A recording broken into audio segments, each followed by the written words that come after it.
बाबा जी, ये भाई का एक सवाल है। ये चेन्नई शहर में, चेन्नई स्टेट में एक वेलूर नामक एक शहर है। वहाँ पर एक टेम्पल है। उस टेम्पल में लक्ष्मी नारायण की मूर्तियाँ हैं। ये लक्ष्मी नारायण की मूर्तियाँ और उस गर्भगुड़ी के स्थान जो है वो सभी गोल्डन से बनाए गए थे। वो भी 100 केजियों की मूर्तियाँ हैं बेलूर में। बेलूर में। हाँ जी। वो मंदिर किसकी यादगार है? एक आंध्र प्रदेश में एक वेलूर है, ये रायवेल तमिलनाडु। लक्ष्मी नारायण थे और उनकी प्रजा थी या जो भी उनके पास पास रहने वाले थे, वो लक्ष्मी नारायण जो चैतन्य में थे वो सच्चे थे या झूठे थे? सच्चे थे। सच्चा का ही सोना कहा जाता है। इसलिए वो मूर्तियां बनाने वाले ने सोने की बना दी, ताकि ये साबित हो कि दुनिया में ये पहली जनरेशन ही 100% सच्ची होती है, और उसके बाद जो भी जनरेशन आती है, परम धाम से जो भी आत्माएं आती हैं, वो द्वापर युग में कन्वर्ट हो करके दूसरे धर्म में झूठी हो जाती है। इसलिए उनके सच्चे सोने के मंदिर बनाए हुए हैं, मूर्तियां बनाई हुई हैं, और कोई देवता नहीं है जिसकी 100% सच्चे सोने की मूर्तियां बनाई गई हो। और बुद्ध को गौतम बुद्ध भी कहते हैं। गौतम बुद्ध है। तो माना गौतम बुद्ध माना, गौतम माना तमो प्रधान इंद्रिय।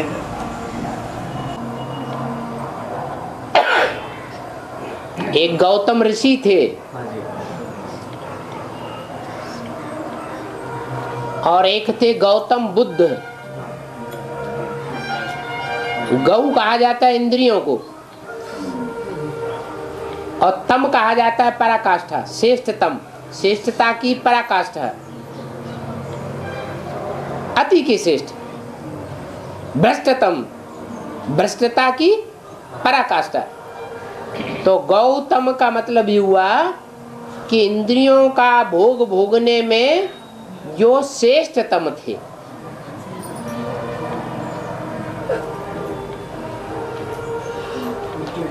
इसलिए उनको गौतम बुद्ध कहा जाता है।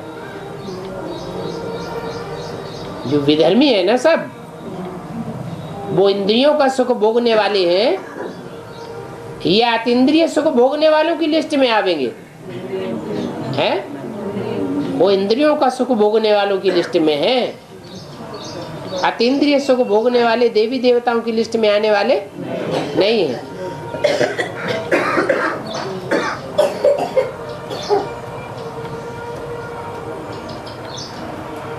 जैसे गौतम ऋषि की पत्नी अहिल्या बताई जाती है।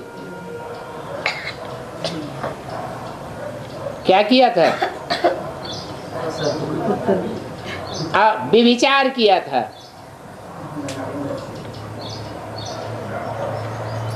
तो परंपरा में आज भी इस्लामियों में और मुसलमानों में ये परंपरा बन गई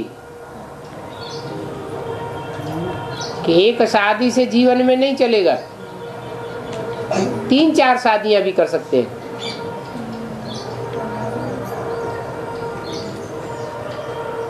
भारत में ये परंपरा श्रेष्ठ नहीं मानी जाती।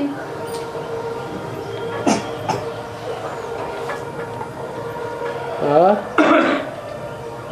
जब आदमी मरता है तो शमशान घाट को ले जाते समय राम नाम ही सच है कहते हैं। हाँ जी। तो उस समय नारायण के नाम क्यों सच नहीं है, तो राम को ही क्यों सच बोलते हैं? राम के मुकाबले दूसरा कौन है? रावण। रावण सत्य नहीं है। सत्य असत्य का कभी फैसला हुआ होगा? सत्य असत्य का फैसला कब हुआ? द्वापर में हुआ, कलयुग में हुआ, सतयुग में हुआ, त्रेता में हुआ, कब हुआ है? जरूर कलयुग का जब अंत हुआ है तो सत्य और असत्य का फैसला हुआ। असत्य कौन है और सत्य कौन है? गॉड इज ट्रुथ कहा जाता है। क्या? एक ही सत्य है और बाकी सब असत्य है। जो असत्य है उनके अनेक सिर दिखाए जाते, रावण, और जो सत्य है राम, उसको एक सिर दिखाया जाता है। तो राम नाम ही सत्य है। नाम क्यों सत्य है? क्यों काम के आधार पर नाम पड़ा है। राम ने सच्चा काम किया और रावण ने झूठा काम किया। सच्चा काम किया तो सोने की दुनिया बनी और रावण ने झूठा काम किया तो देखने में तो सोने की लंका बनी, लेकिन फिर उसका हश्र क्या हुआ? सोने की लंका का भी विनाश हो गया। और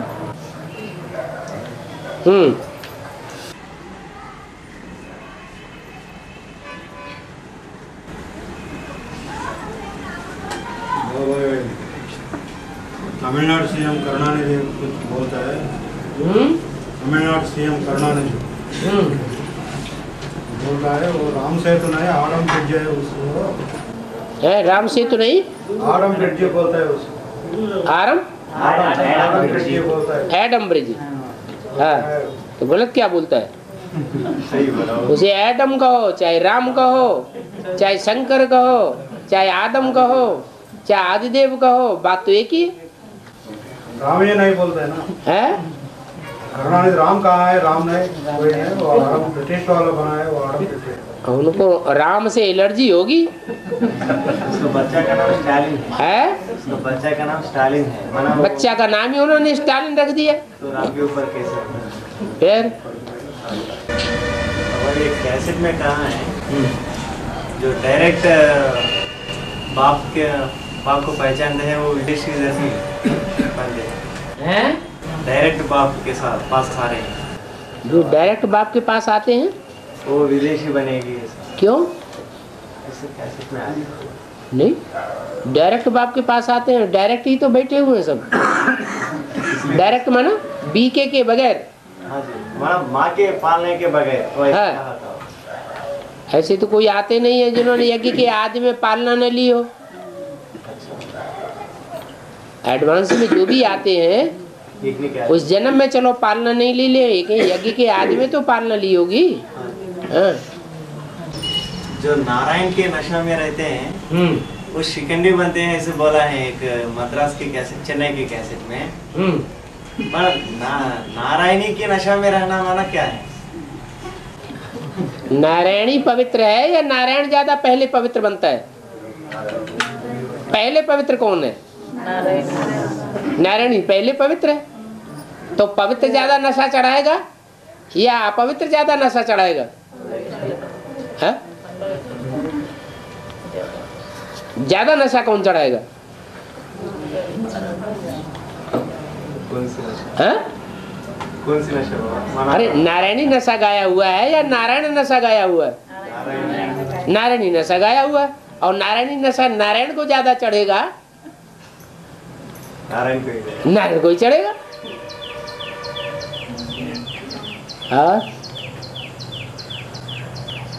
बाबा जी, हाँ। कुछ लोग दो प्रकार के ही, राजर्षि और ब्रह्मर्षि।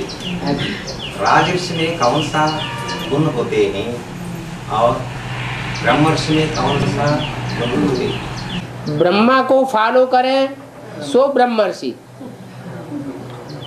हम बच्चों को क्या कहा, किसको फॉलो करना है?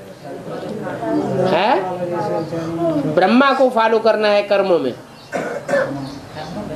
तो हाँ, तो जो ब्रह्मा को फॉलो करने वाले हैं, ब्रह्मा अपने जीवन में पवित्रता को पालन किया तो उनको फॉलो करने वालों में भी पवित्रता का बल रहता है। इसलिए वशिष्ठ ऋषि को कहा गया है ब्रह्म ऋषि और विश्वामित्र को कहा गया है राज ऋषि।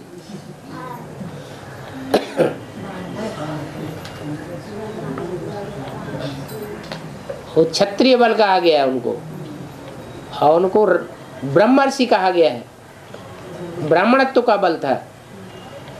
तो ब्राह्मण बनना अच्छा या क्षत्रिय राजा बनना अच्छा बीच में फेल हुआ है ना, है? बीच में फेल हुआ ना, कौन? मेनका के साथ फेल हुआ ना, कौन? विश्वामित्र। हाँ, विश्वामित्र फेल हुआ। फिर जब लड़ाई लड़ा वशिष्ठ के साथ तो भी हार गया। वशिष्ठ जीत गया। किस आधार पर?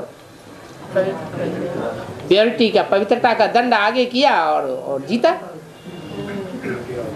तो राज ऋषि को क्या बनना पड़े? है ब्रह्मर्षि बनना पड़े। फिर दोबारा तपस्या की, फिर ब्रह्मर्षि बन के और फिर गाय जीत ली। बाबा जी, श्री कृष्ण का जन्म 2018 में होंगे। उनके माता पिता लक्ष्मी नारायण हैं। उनके माता पिता लक्ष्मी नारायण हैं। लक्ष्मी नारायण कहते हैं। जिनके माता पिता लक्ष्मी नारायण हैं वो संगम युग के हैं या सतयुग के हैं? तो जो संगम युग से होंगे तो उनके जो बच्चे पैदा होंगे वो संगम युगी बच्चे पैदा होंगे या सतयुगी बच्चे पैदा हो जाएंगे? संगम युगी लक्ष्मी नारायण होंगे तो उनके बच्चे भी संगम युगी होंगे। लेकिन जिन राधा कृष्ण की पैदाइश की बात बताई गई है वो राधा कृष्ण 18 की बात, वो संगम युग है या सतयुग है? वो सतयुग की बात है। सतयुग। संगम युग में जिन लक्ष्मी नारायण से राधा कृष्ण का जन्म होगा वो जन्म स्थूल जन्म होगा या प्रत्यक्षता रूपी जन्म होगा? जन्म के रूप में।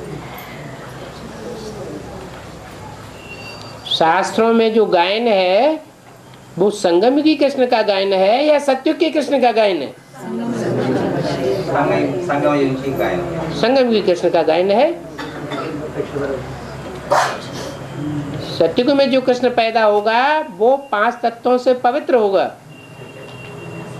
पैदा करने वाले भी पवित्र होंगे 5 तत्वों से। और 2018 में 5 तत्व पवित्र नहीं बन जाएंगे, क्योंकि दुनिया की जो आत्माएं 500-700 करोड़ वो पवित्र बन जाएंगी। पहले आत्माएं पवित्र बनेगी, पहले 5 तत्व प्रकृति के पावन बनेंगे। पावन बने। पहले प्रकृति के 5 तत्व पावन बनेंगे, जड़ तत्व, या पहले चैतन्य आत्माएं पावन बनेंगी?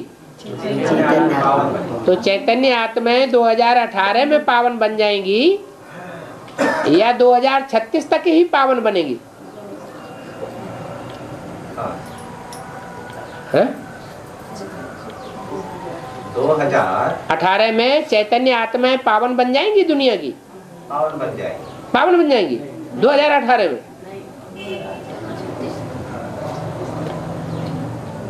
और 9-10 साल रह गए हैं? 10 साल के अंदर प्रकृति के 5 तत्व जो हैं वो पावन बन जाएंगे। अभी 4 अवस्था हैं? 4 अवस्थाएं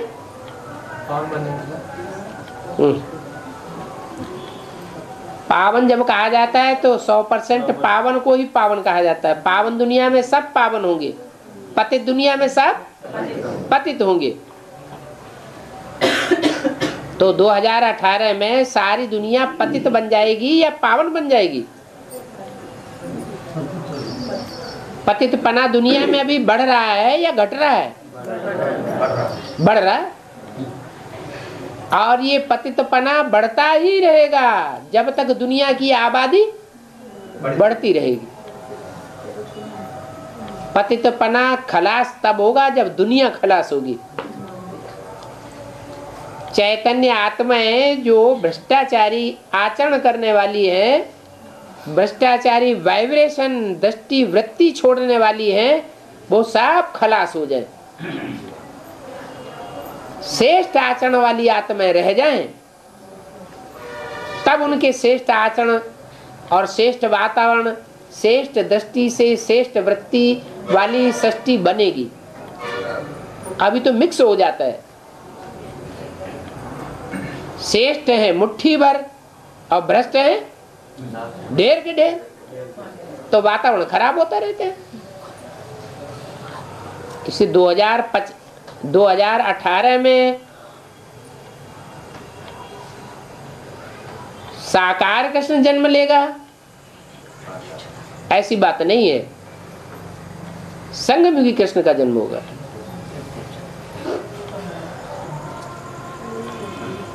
मना प्रत्यक्षता रूपी जन्म, प्रत्यक्षता रूपी जन्म होगा। सब जान जाएंगे बाबा कि सबको पता लग जाएगी कि ये कृष्ण बनने वाले हैं। हाँ जी, संगमी कृष्ण। हाँ, माना जैसे यज्ञ के आदि में अकबर में पढ़ी थी, जैसा क्या ओम मंडली, हाँ जी, is the richest in the world. तो 3 आत्माएं संसार में रिचेस्ट साबित होंगी।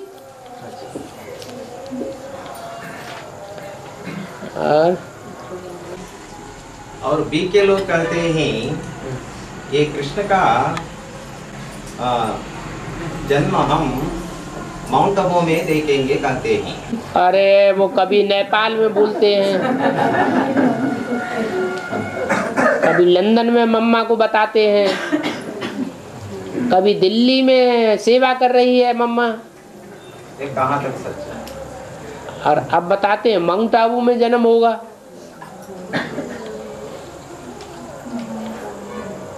मुरलियां क्या कहती हैं, जमुना के कंठा माउंट आबू में पहुंच जाएगा क्या? मुरलियों में तो बताया है कि जमुना के कंठे पर राधा कृष्ण का जन्म होगा।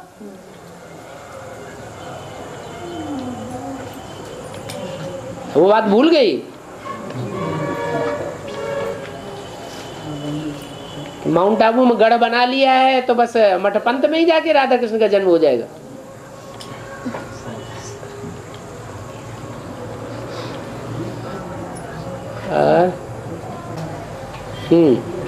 एक बीके सेंटर में गए थे बाबा में, हैं? बीके सेंटर में गए थे। हाँ। एक सेंटर को मैं तो अवेक्तवाणी तो नहीं पढ़ा वो, हाँ। लेकिन वो बहन जी बोल रहे हैं कि संदेश ही ऐसे वो गुजरात दादी संदेश लेकर आए, वो कुमारिका दादी ने कुमार के रूप में जन्म लिया है ऐसा कहा है, वो सच है या नहीं मुझे मालूम नहीं, क्योंकि मैं अवेक्तवाणी नहीं पढ़ा था। कुमार का दादी ने कुमार के रूप में जन्म ले लिया ऐसा संदेश आ गए ना, ऐसा बोल रहे।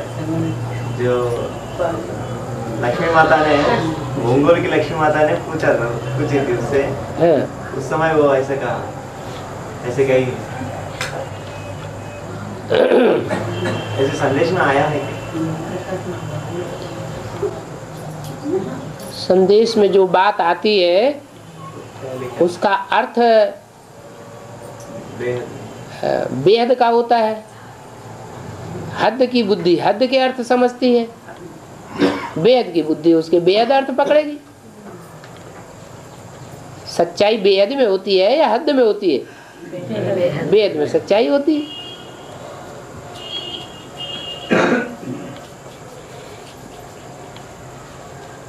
मम्मा बाबा ने नेपाल में जन्म लेंगे,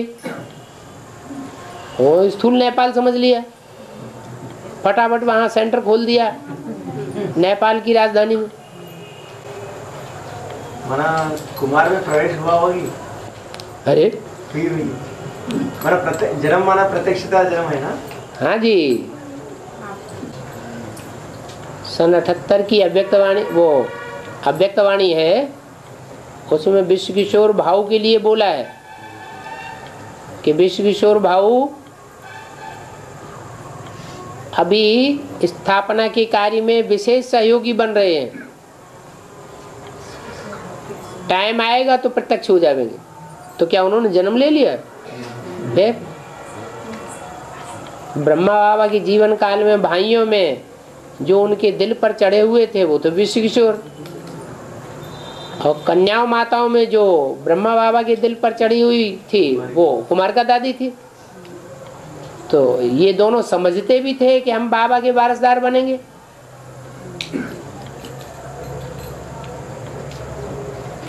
तो वारसदार बनेंगे, वो कौन सा नारायण हुआ? सतयुग में जो राधा कृष्ण बनाम ब्रह्मा सरस्वती के वारसदार बनेंगे वो कौन से नंबर के नारायण होंगे? सतयुग के सेकंड नंबर के नारायण होंगे। फर्स्ट नंबर का जो नारायण है उसमें ऊंचे से ऊंचे अल्लाह अव्वल दीन प्रवेश करता है, ऊंचे से ऊंचे धर्म पिता प्रवेश करता है। फिर नंबर 2 का नारायण होगा, उसमें कौन सा धर्म पिता प्रवेश करेगा? इब्राहिम, वो नंबर 2 का धर्म पिता है दुनिया का।